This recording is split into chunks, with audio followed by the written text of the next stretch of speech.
So I'm wondering if you can talk about maybe some of the very gentle workouts you have, or maybe things you could create that might be appropriate for people that have really been severely affected and for whatever reason just haven't been able to do much movement.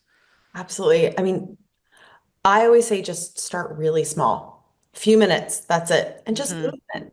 Just move your body. It doesn't have to, like we were talking about earlier, it doesn't have to look a certain way. It doesn't have to be 15 minutes of squats and cardio and all these things. Just try moving. Well, I have a 5 minute morning mobility routine where we're Okay. just moving. We're moving our body through different planes of motion. I have 5 to 10 minute indoor walking routines where we're just Hmm. marching in place at a speed that works for you. And you start really small. And those little small things, they add up. And you see that.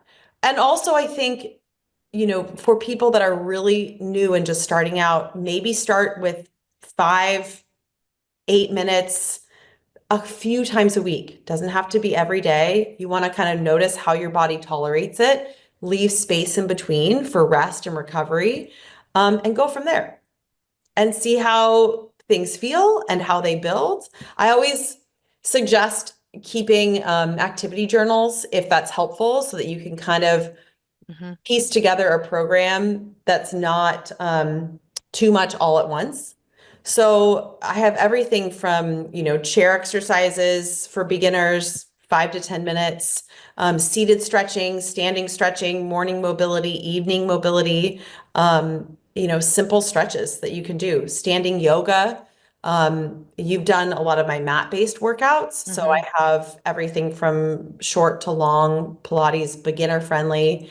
Um, I think simple movements are things you're probably already doing in your daily life. You're probably getting up and down from a chair. You're probably, sitting up out of bed. You're doing these movements already. So a little more support and movement to support your active activities in your life. And mobility to kind of ease the aches and pains that can come from living in our modern world, like being on a computer or driving a car or, any of the stress that causes tension and Yeah. that we hold on to. So I always say, start small, start with gentle movement, see how your body responds. Um, don't do anything back to back days, just pace yourself. Okay. And gentle movement can go far and practicing gentle movement and self-compassion. Right. That's such a valuable message because I think what you said it a couple times is so true that we have this image of what exercise looks like, and Mm. it's so daunting. So if you're someone with an energy-based disability, you just like there's a wall just goes up. You're just like, I can't possibly do that. Yep. So to call it movement instead of exercise, I think is already maybe finding a way around that wall Yep. Totally. a little bit. Think about the Yeah, stigma that when people hear workout, right. even you hear the word workout, For sure. Work. Like, you think sweating, you think uncomfortable, you think it's going to be hard. But movement, I love that idea. Just hmm. movement. I'm going to get up and move around a little bit today. I work with a lot of, people that are also really busy. They don't have a lot of time. Right. So, or their parents.